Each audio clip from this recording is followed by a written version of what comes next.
Good afternoon, friends. Hearty welcome to all of you at the Bangalore Tech Summit 2020 for today's event, Germany's NRW, Land of Innovations, Fast Track to Smart Future, being organized by the NRW Global Business, Consulate General of the Federal Republic of Germany in Bengaluru, and the German Engineering Federation, VDMA. At the session today, it is a proud privilege for me to welcome His Excellency Professor Andreas Pinkwart, Minister of Economic Affairs, Innovation, Digitalization and Energy from Federal State of North Rhine-Westphalia, Mr. Achim Burkhardt, Consul General of the Federal Republic of Germany in Bangalore, Mr. Felix Neugaard, CEO NRW Global Business, Mrs.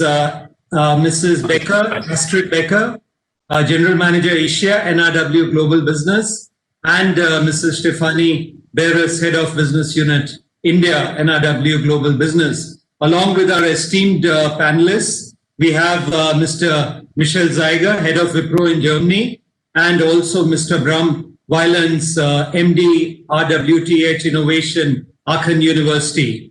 I extend a warm welcome to the officials from the Karnataka state government, participants from the industry and media, and all friends of NRW who have joined this session today. Friends, my name is Rajesh Nath and I will be moderating this session today. At the outset, let me share an interesting connect between NRW and the state of Karnataka. In fact, the largest Hindu temple in Europe is in the city of Hum in North Rhine-Westphalia and is dedicated to goddess Kamakshi. It was opened in 2002.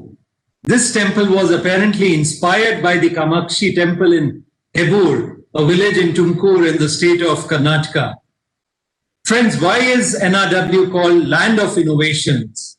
Well, from Germany's top 100 corporations, 37 are based in NRW.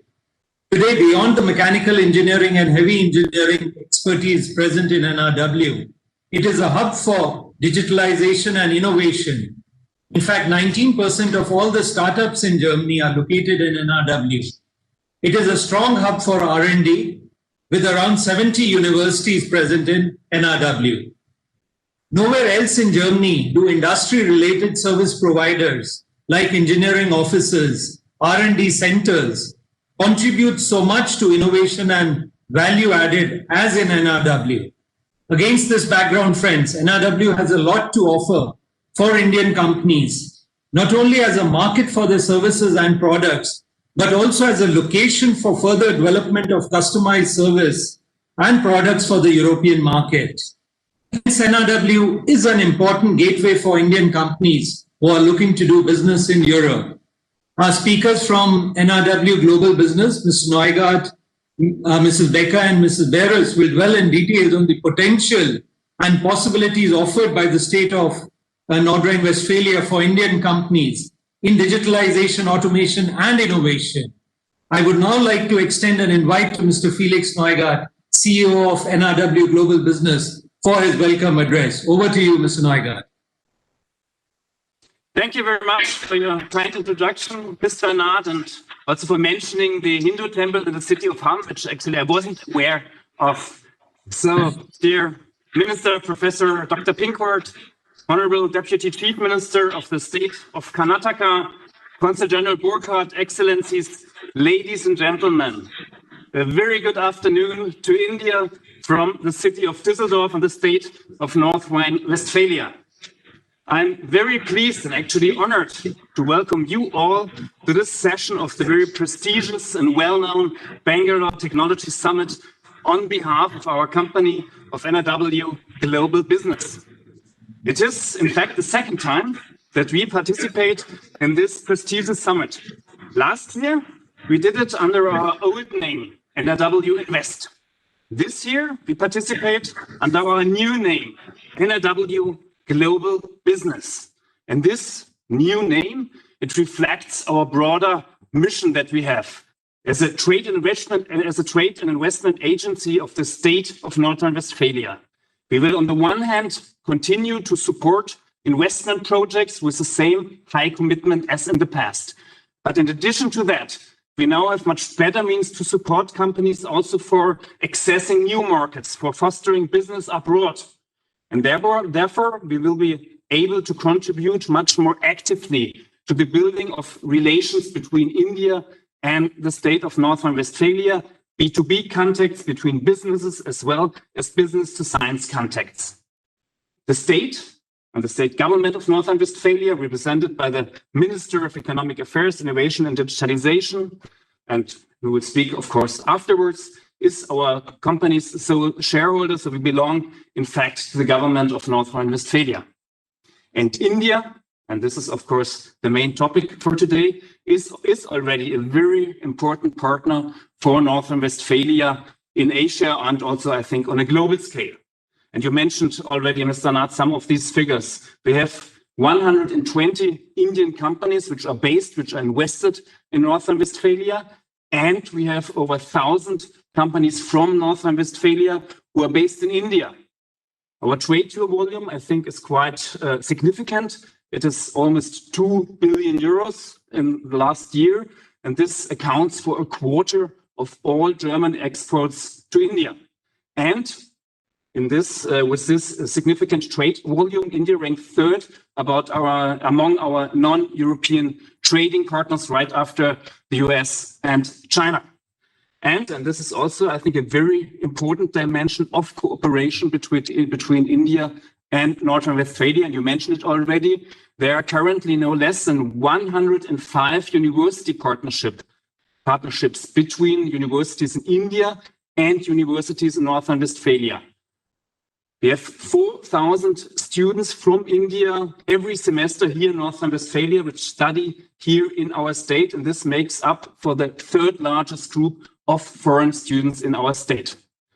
And we have, I think, a quite sizable number of Indian nationals living in North Rhine-Westphalia, more than 20,000.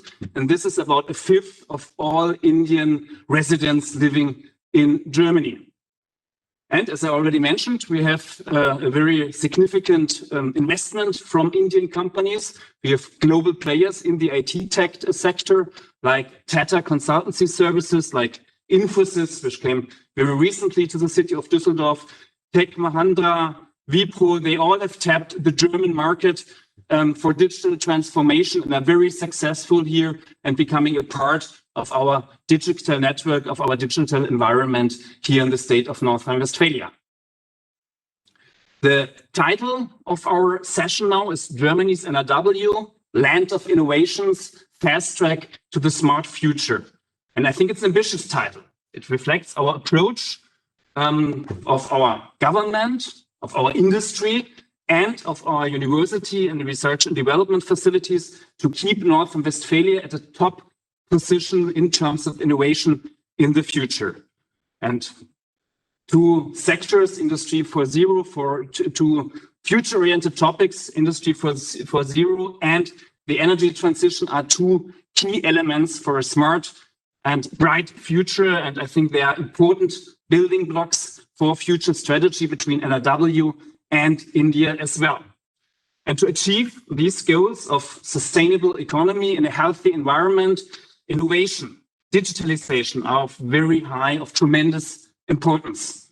And in our view, combining skills from India and Germany, especially in these two sectors, can highly contribute to accelerating the change of our ecosystems.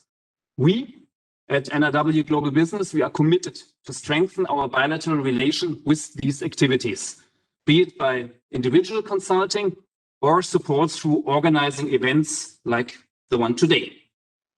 You will, in short time, you will learn more about NRW's potential in technology innovation from my colleagues, and this has already been mentioned, Astrid Becker, who is here with us, and of course, Stefanie Beres. So I'm very happy, and also good afternoon to all of you, or good morning in Germany, that we have, in addition, very prestigious speakers, which we have invited to participate in this panel session. And I would like to welcome very cordially Mr. Achim Burkhardt, the Consul General of the Federal Republic of Germany in Bengaluru, Michael Seiger, the head of Wipro Germany, Bram Wylans, the Managing Director at the RWTH University in Aachen, and of course our moderator Rajesh Nath, the managing director of the German Manufacturers Association (VDMA) in India. Before we open our panel, let me now invite you to listen to the opening remarks of our Minister of Industry and Economic Affairs, Digitalization and Energy of the state of North Rhine-Westphalia, Professor Dr. Andreas Pinkwart. Thank you very much. And Minister Pinkwart, the floor is yours. Your Excellency Prime Minister Modi, dear Honorable Deputy Chief Minister, dear Consul General Burkhardt, Excellencies, ladies and gentlemen.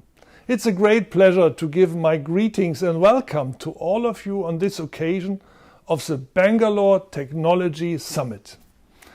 Although we regretfully still cannot travel to Bangalore this year, I wholeheartedly support this valuable event to strengthen the collaboration between North Rhine-Westphalia, and I'm sure that we soon will have the chance of physical meetings and exchange again. It is a true honor to open this session of our state North Rhine-Westphalia, land of innovations, which will give you a brief impression of the innovative potential and capabilities of my homeland, and of course will shed light to the potential for collaboration. For Germany's economical strongest industrial state, North Rhine-Westphalia, it is of the highest priority to be present on the lead markets worldwide with future-proof products. North Rhine-Westphalia, as Germany's land of innovations, can build on many strengths. Our state is at the top nationwide when it comes to patent applications in the areas of especially biotechnology, pharmaceutical technologies, chemistry or metallurgy. The dense network of research institutions in North Rhine-Westphalia fosters the developments in future fields such as bioeconomy, ICT or electric mobility. In addition, successful university spin-offs, comprehensive digital infrastructure and innovative small and medium-sized companies are further strengths that we can build on and expand.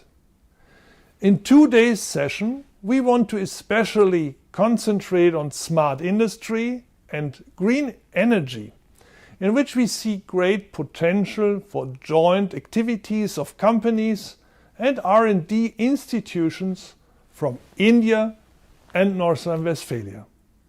North Rhine-Westphalia wants to become the leading provider and leading market for future-proof and secure Industry 4.0 solutions and innovative business models for the digital economy. That is why we promote investments in pioneering technologies and innovative approaches in our state. Germany's energy transition aims to achieve two major goals: climate protection and the phase-out of nuclear energy. By 2025, 40 to 45%, and by 2050, at least 80% of energy throughout Germany should come from renewable sources. North Rhine-Westphalia wants to bring its key role as an energy state in line with the demanding climate targets. We want to make renewable energies even more usable. Efficiency and the highest quality should remain trademarks of the industrial location North Rhine-Westphalia. Digitization is the key for successful realization of Industry 4.0 and the energy transition. Digitization is a challenge for industry, administration and education, and relies on a strong network of science, research and business in order to generate innovations and promote technology transfer. We have already achieved a lot to that end.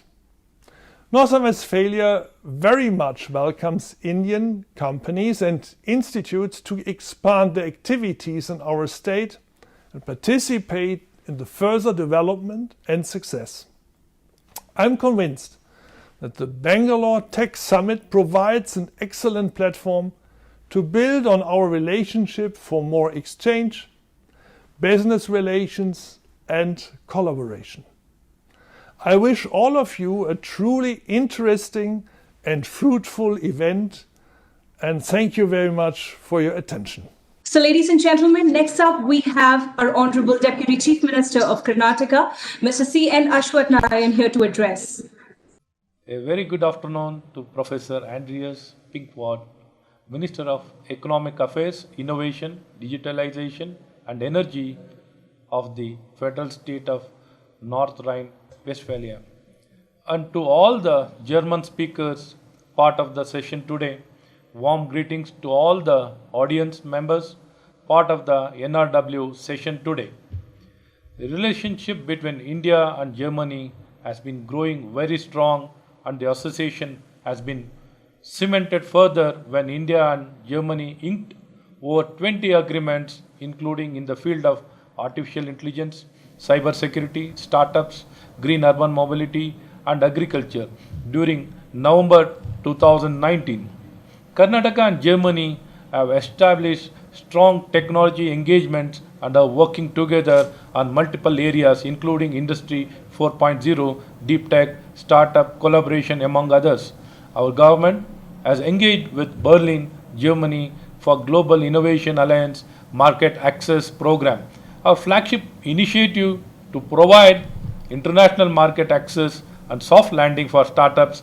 Furthermore, there are 250 plus German companies in Karnataka, including SAP, Robot, Bosch, Mercedes, Siemens Healthineers, Siemens AG, Festo, Deutsche Bank, Lufthansa, Thyssen Group AG, etc. High-level delegation visits between Karnataka and German counterparts have further developed this relationship. State of NRW, in particular, has been engaging with Government of Karnataka since visit of Professor Andreas, Minister of Economic Affairs, Federal State of NRW to Bengaluru in February 2019. During May 2019, a Government of Karnataka delegation also visited Berlin, Munich and your state capital Düsseldorf to deepen our engagement with Germany. We are indeed delighted to see that Germany and NRW in particular are participating in BTS 2020 in such a big way. Smart future is the way forward for our societies. Technologies such as AI, IoT, machine learning, etc. are becoming de facto key dimensions of the emerging information and knowledge society. Our government is focusing on these new and emerging technologies. For instance, our Center of Excellence for IoT, Data Science and AI and Machine Learning and Robotics are working with startups and academia and also carrying out cutting-edge research in these areas. We will ensure further programs and projects are executed in the coming year to strengthen the relationship between Karnataka and Germany. With focus on these new and emerging technologies, I look forward to an exciting panel discussion on NRW, Land of Innovation, fast track to the smart future. Jai Hind, Jai Karnataka. Thank you. Good morning from Germany to India. NRW Global Business is very happy and proud to participate in this Knowledge Hub session of Bangalore Tech Summit 2020. My name is Astrid Becker. I am the General Manager for Business Development of our company in Asia, Australia, and South RW. In South America, and together with my colleague Stefanie Beres, who takes care especially of Indian companies, we are pleased and honored to underpin what just has been said about North Rhine-Westphalia and its main characteristics. North Rhine-Westphalia is a supreme hub of technological innovation in Germany and indeed in Europe, and therefore interesting for Indian companies and institutions who are looking for business opportunities or opportunities for collaboration. At the beginning, let me quickly introduce our organization and ourselves. NRW Global Business was formed just at the beginning of November as the new trade and investment agency of North Rhine-Westphalia. However, our history dates back already to 1959, when our ancestors' organization was formed by the state government with a very similar task as we have today. We have a strong tradition and performance record in assisting and consulting foreign companies in their settlement plans in our state. At the same time, we have also instruments to support companies from NRW in their efforts to enter foreign markets. With the new formation, we want to strengthen these activities as well. Our special strength lies in our business networking abilities between business science and also public administration. This slide illustrates how we are embedded in a dense and functional network that is helpful for us and our clients. And with that, I would like to hand over to Stefanie. Thank you, Astrid. And Excellencies, ladies and gentlemen, dear friends, a good morning also from my side, from Germany to India. It is my pleasure to introduce Germany's North Rhine-Westphalia in the following few minutes and talk about some of the major characteristics that make the region outstanding in comparison to other locations in Germany and Europe.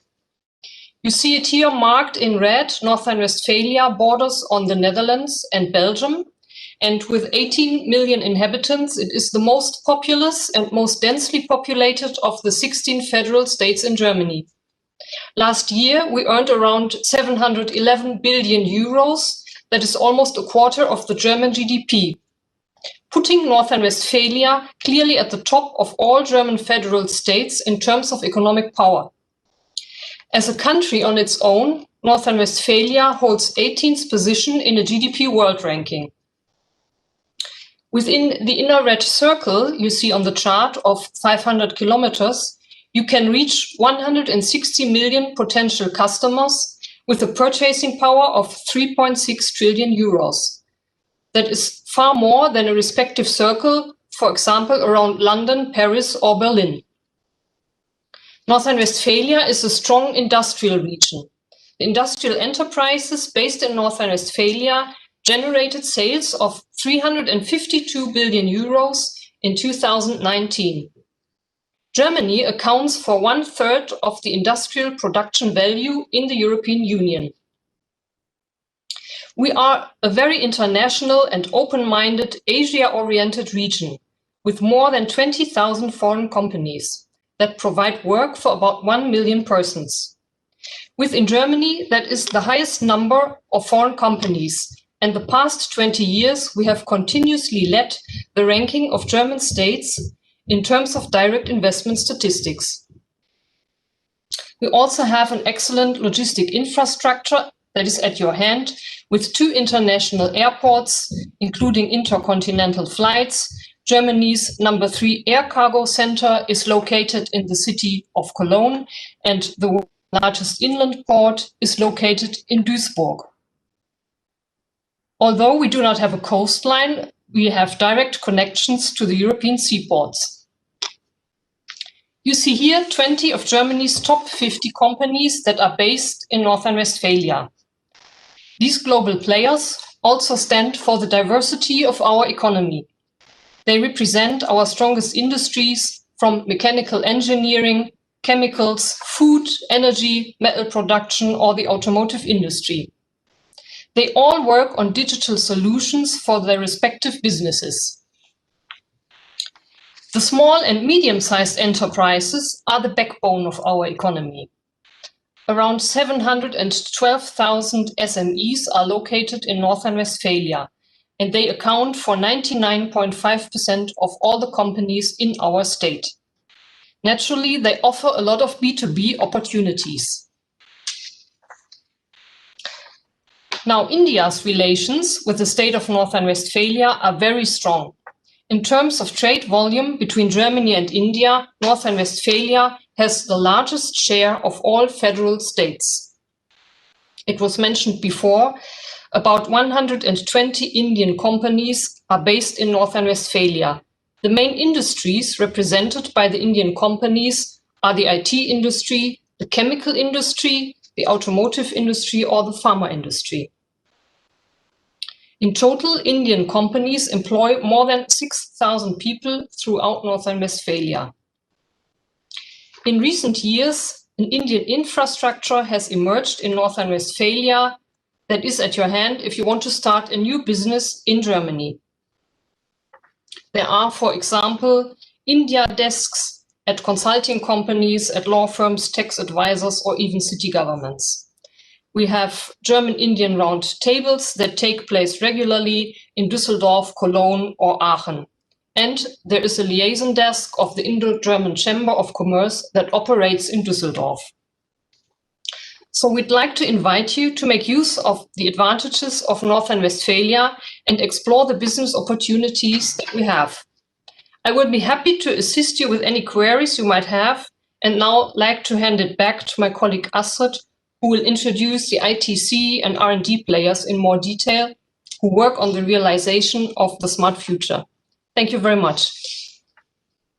Thank you very much, Steffi. Well, actually, yes, I would like to give you an overview of why NRW is regarded as a supreme hub of innovation in Europe. NRW's economic policy concentrates very much on innovation, especially on technological innovation. The aim to keep a pole position in the international competition is on the forefront of the strategy. The so-called lead market strategy focuses on 8 areas which are deemed essential for future growth and competitiveness. North Rhine-Westphalia has fostered cluster building in these areas.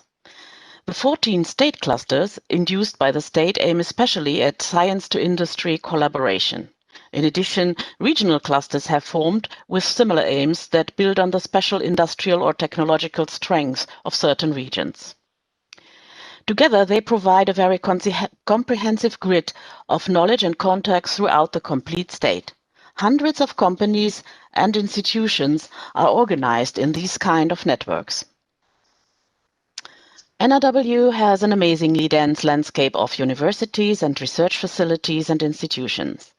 What makes it unique in Europe is the high concentration of R&D in natural and engineering sciences, but also the amount of cross-sectoral research, also between natural sciences and humanities.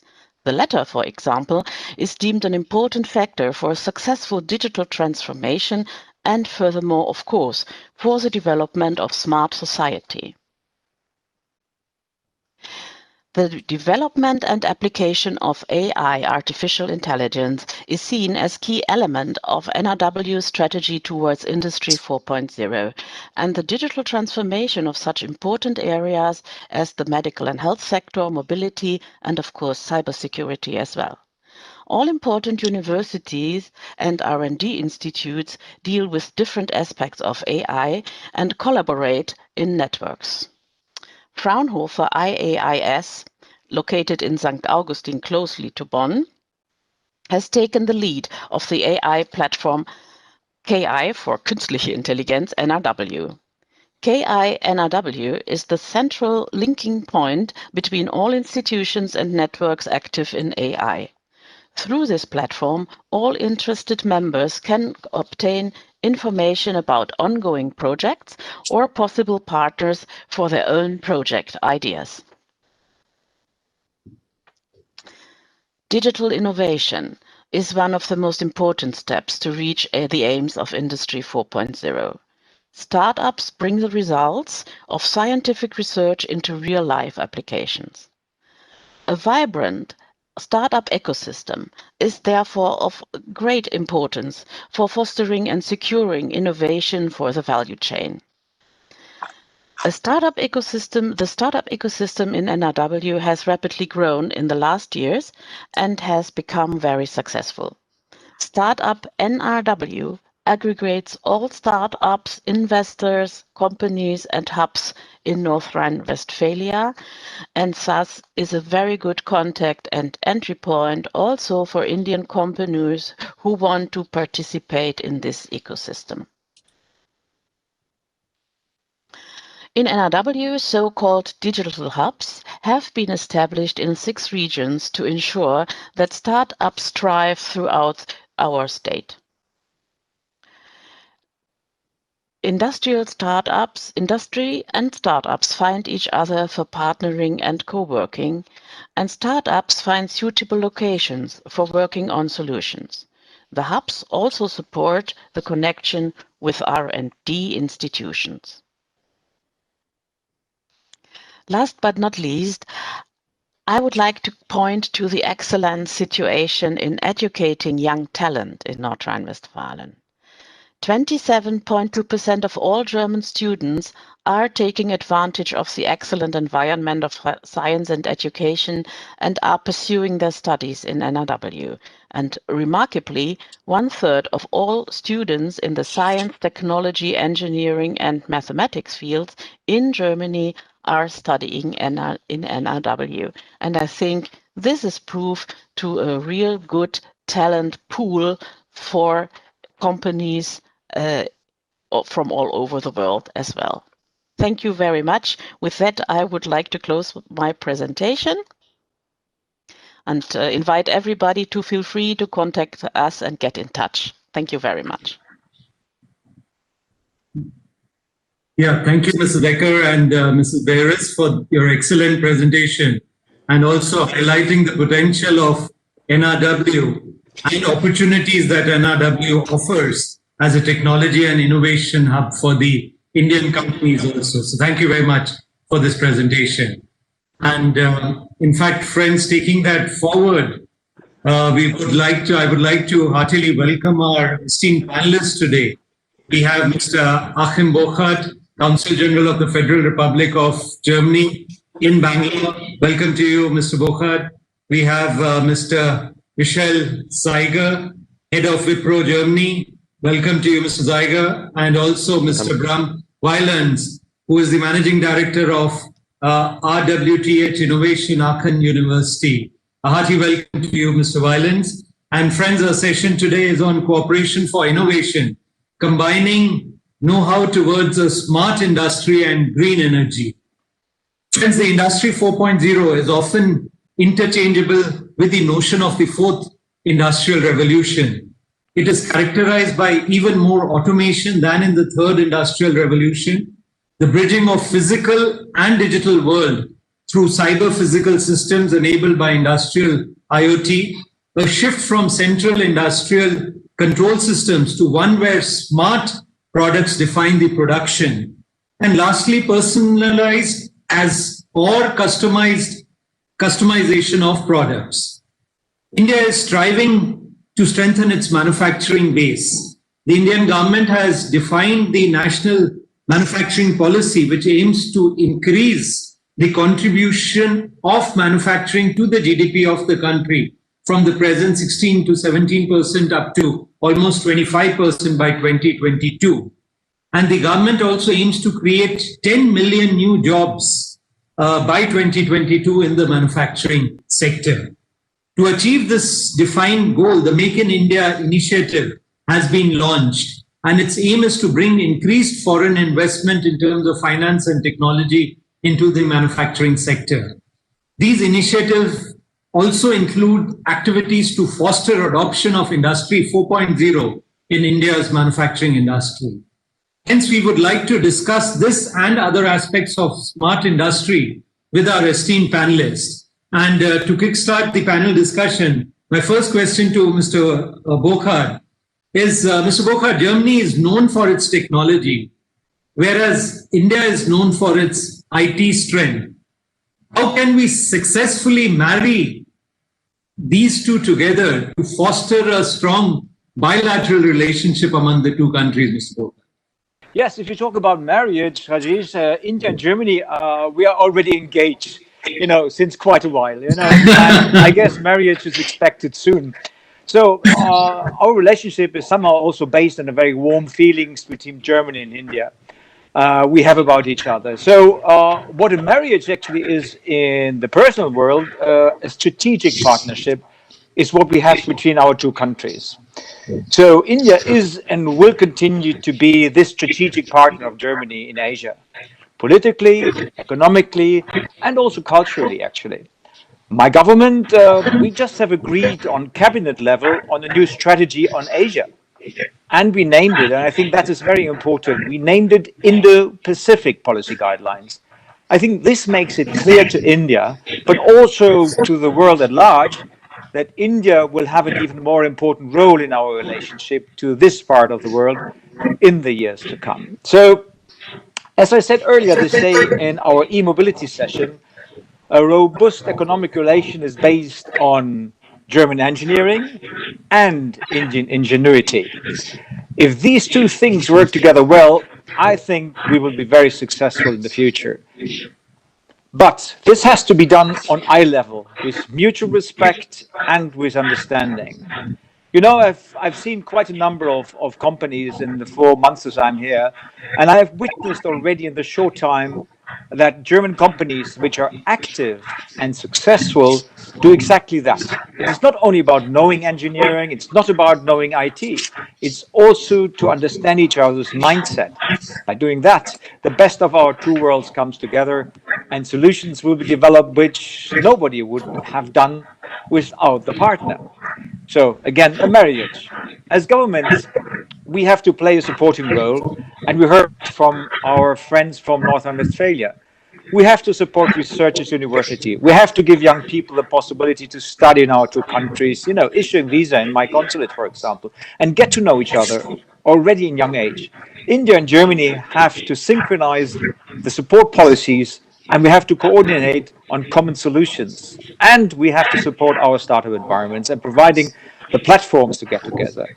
And just one final point, the overall framework for companies from India or Germany, in India or in Germany, should be compatible.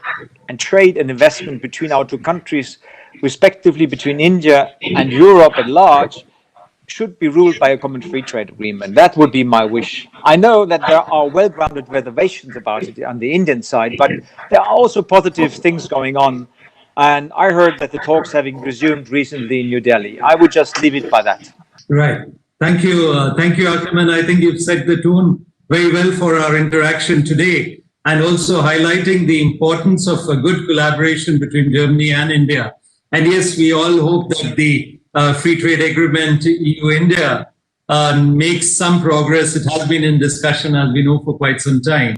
And it would be nice if it could be successfully concluded also. Let me come to you now, Mr. Weiland. Mr. Weiland, at the Hanover exhibition or Messe in 2011, actually, Germany launched Industry 4.0 to digitalize manufacturing. Now, today, the fourth industrial revolution has become a widely used concept. Now, if you could highlight, Mr. Weiland, what is the present status of Industry 4.0 in Germany? What are the challenges that are being faced? And as your institute, a very renowned institute, the RWTH Innovation, what is the role that you are playing in fostering Industry 4.0, Mr. Weiland?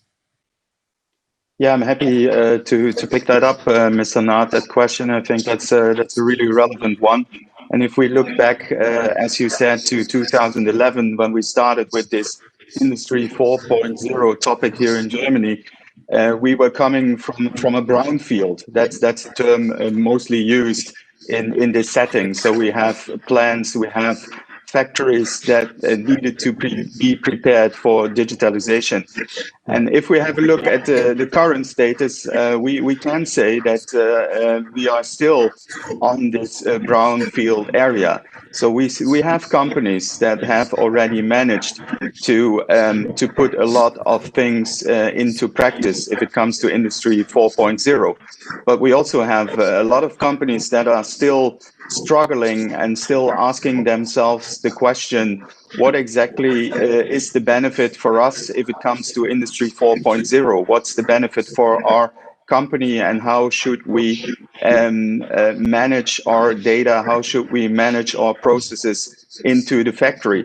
Because we haven't the opportunity that we can do a lot from scratch. So there are not that many green fields where we can put really new factories on a large scale directly with the latest input from research and development into this area. So we're still on this brown field, and it's a challenge for a lot of companies, and it doesn't matter if they are small, medium-sized companies or the larger corporates.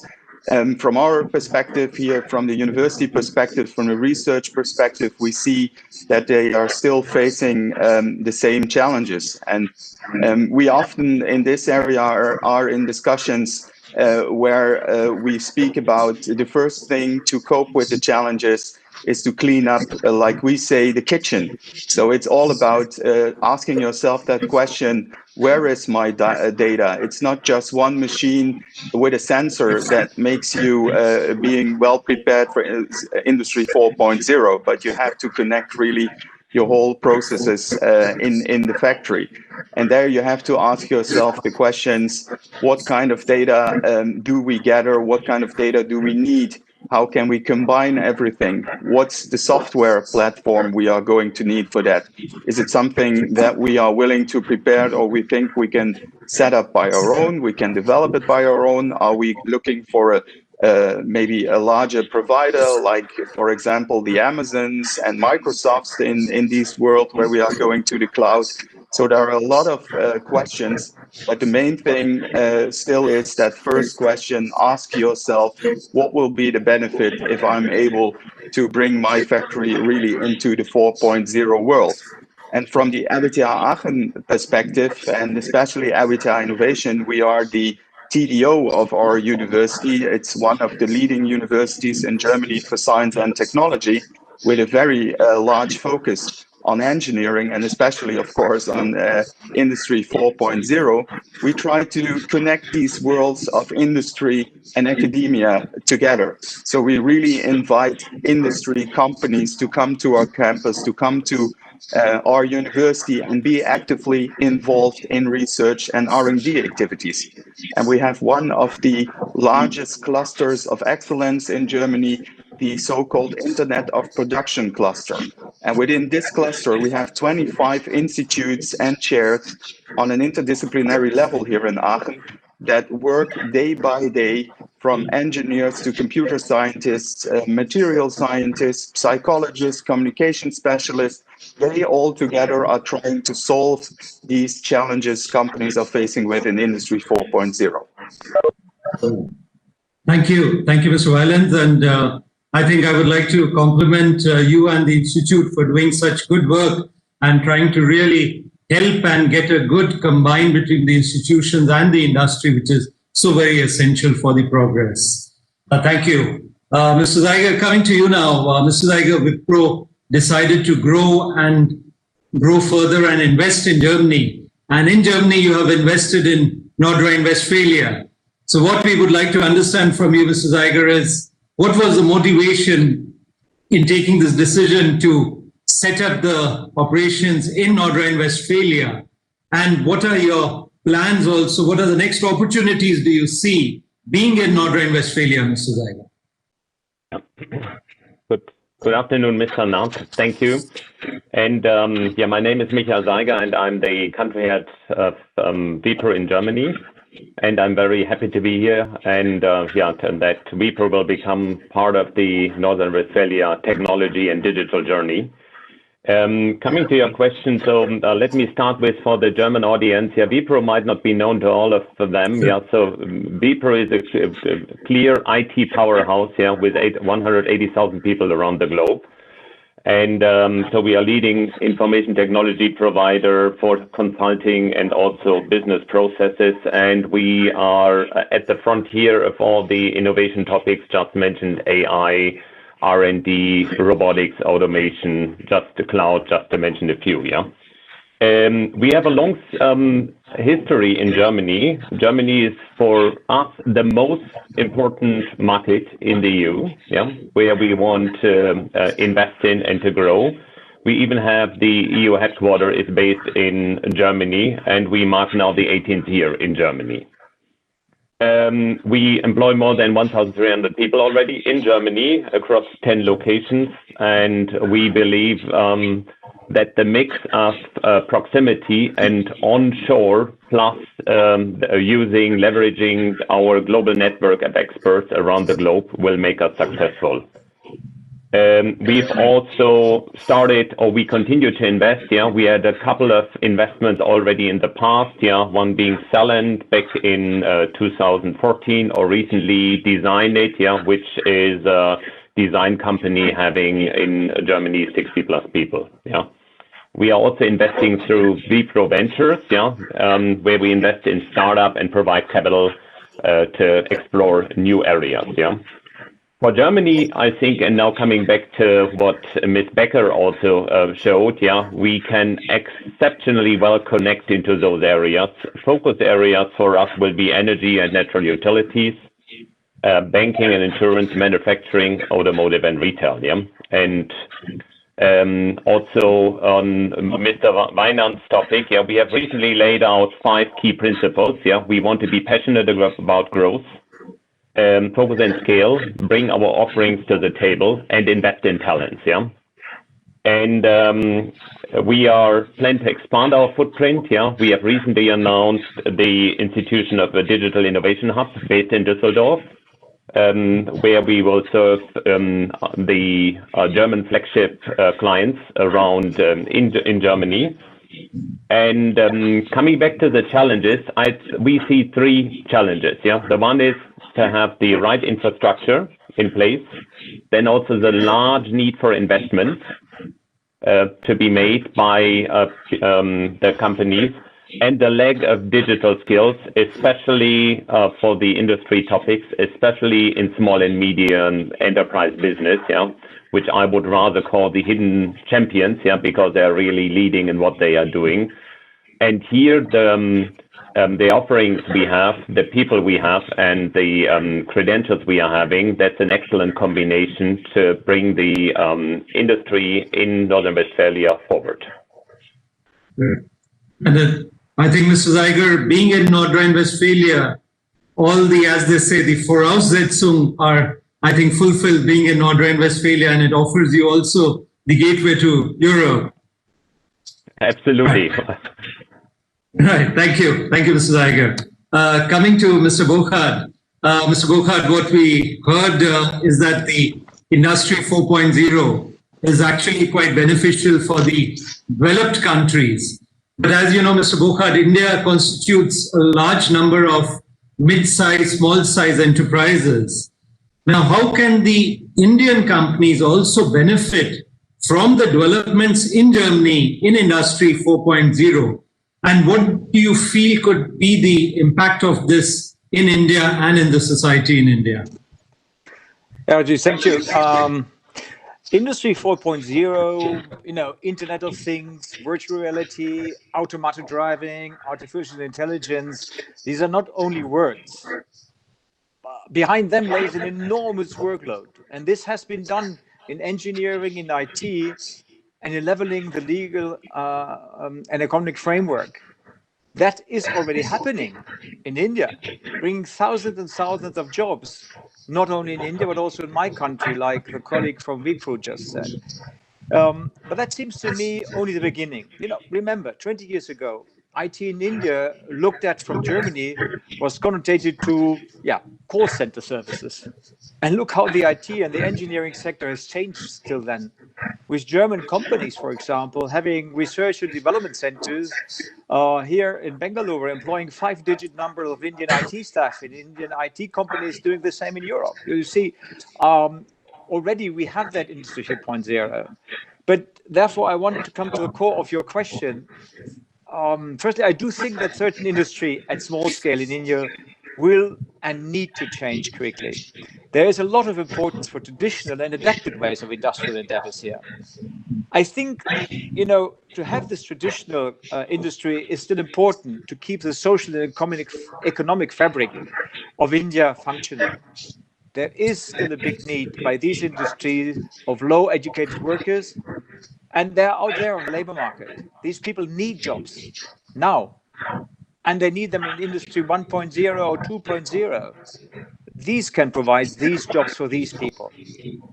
And Industry 4.0 would not help to bring these companies forward. But secondly, there is a big chance for India in adapting Industry 4.0.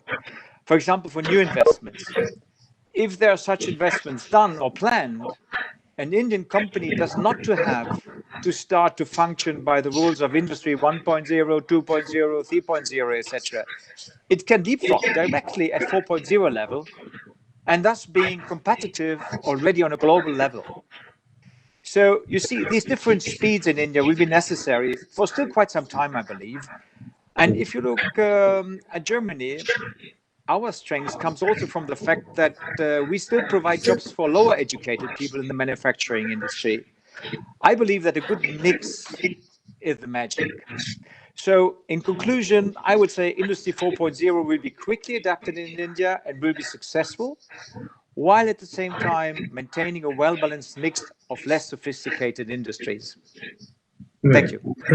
Thank you, Akim. I think you've summed it up very well.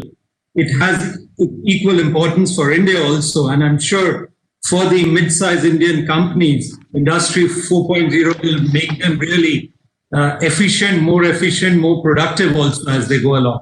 So thank you for the statement, Akim.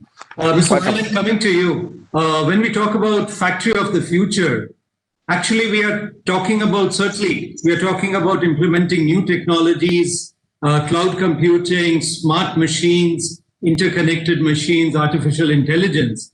But we are also talking about a business transformation, Mr. Weiland, be it if we look at the vertical from shop floor to top floor, or the horizontal transformation with the interlinking of the supply chain.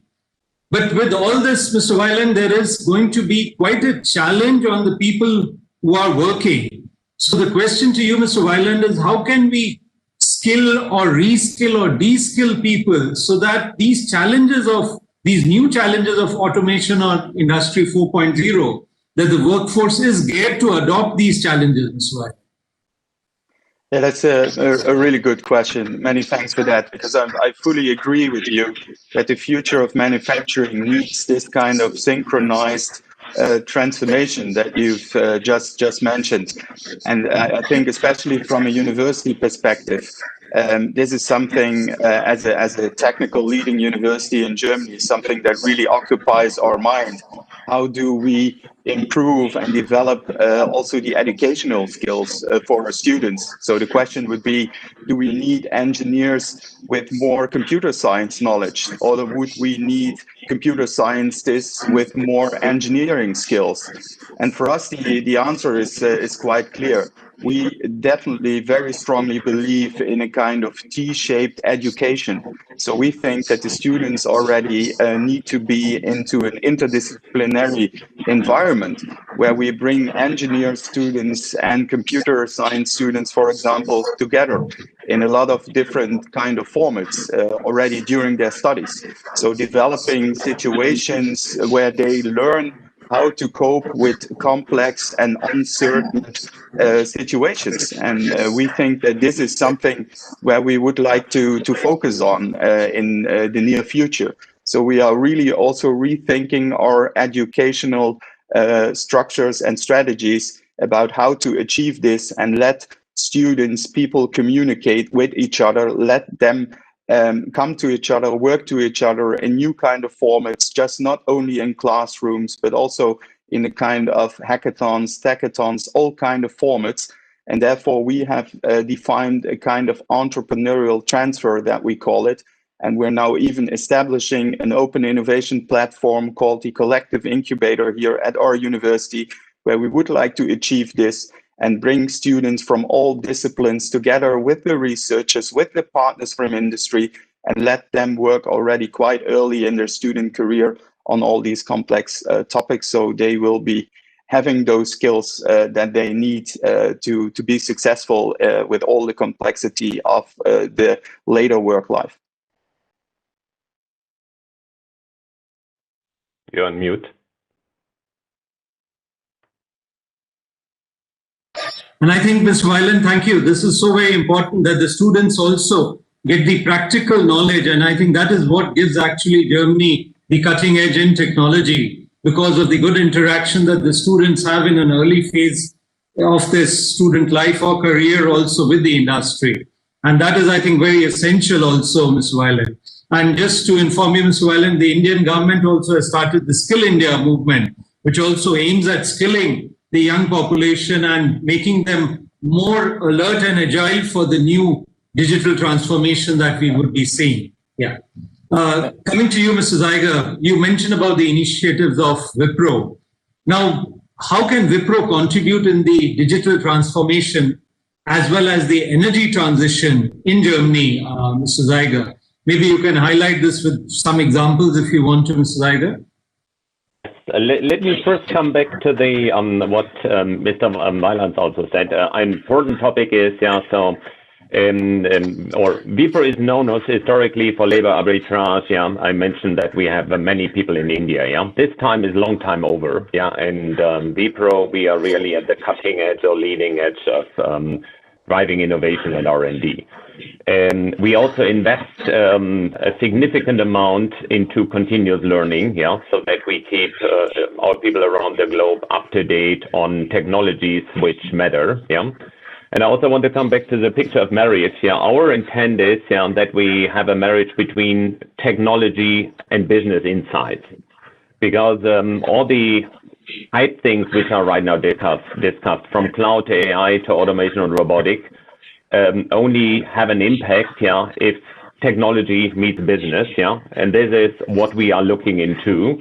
Also with our innovation hub, yeah, that we discuss relevant use cases with our partners, yeah, and really understand what is on top of their agenda and what is required, yeah. Let me give you a couple of numbers, yeah.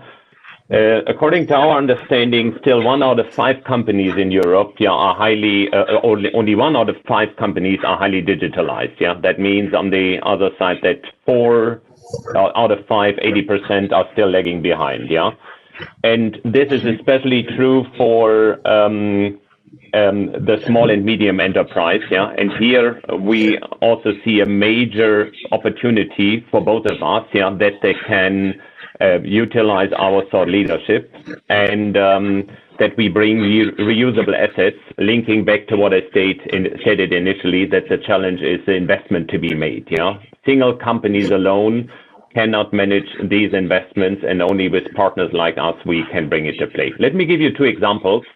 Like during the lockdown in COVID, retailers really saw how digitalized they were, and those who had invested previously into e-commerce, yeah, had a nice take up. The others who were more dependent on the stationary business, yeah, had major troubles. And here we have good examples, yeah, where we have done this jointly with clients in Europe, yeah, in the UK, as well in Germany, where we looked into the potential of e-commerce from augmented reality and virtual reality, also to automate the call centers, yeah, because a lot of service requests are coming in with the means of artificial intelligence. And this is really one aspect in that. Another example is around energy. Yeah, E.ON, for example, is already a major customer of Wipro today. And with our offerings like the cloud offerings, boundarless enterprise framework, yeah, we reduce their data center CO2 footprint tremendously. And beyond that, we also have offerings for the consumer market, yeah, to really or to optimize the consumption of energy. And these are just 2 examples here where we are investing in. For us, it's important, as I stated previously, not to bring in technology for the sake of technology, but to create impact and purpose and outcome for our clients. Right. And wishing you also, Mr. Zeiger, wishing Wipro a lot of success in the German market and especially in NRW, Mr. Zeiger. Friends, I think we are almost at the running short of time and reaching the end of our panel discussion. Let me end the panel discussion with rapid fire round. These are short questions, short replies I would look from our panelists. Let me start with you, Mr. Weiland. Mr. Weiland, COVID has been unprecedented and it has had financial impacts also on companies, enterprises. So given the choice, Mr. Weiland, in these circumstances, would you rather spend in R&D, in innovation, or conserve cash for the future, for better days? Well, for someone working in the field of innovations, I would say it should be almost a no-brainer. But let me put it like this: I would say once you get out of the tunnel, you want to be ahead of the herd, and I think it's very unlikely that you can manage that by conserving cash. Right. Thank you, Mr. Weiland. Mr. Zeiger, coming to you, we've spoken about Industry 4.0, but if I was to ask you, Humanity 4.0, Mr. Zeiger, what would be your 1 or 2 tips for Humanity 4.0 in this period? I think there's always a purpose beyond technology, and what's probably not known, that Wipro is investing the 2/3 of the income into social projects, like the Azim Premji Foundation is driving a lot of those programs, And just to mention 2 examples, when there was a shutdown in India, we kept our restaurants open, the canteens, and served up to 1 million foods, to the poor people. And the second thing, we also converted one of our offices, which was empty, and made it a hospital with 450 beds, So Wipro is really at the heart of humanity, and the founders, are a leading example in that respect. And this is also part of our core values.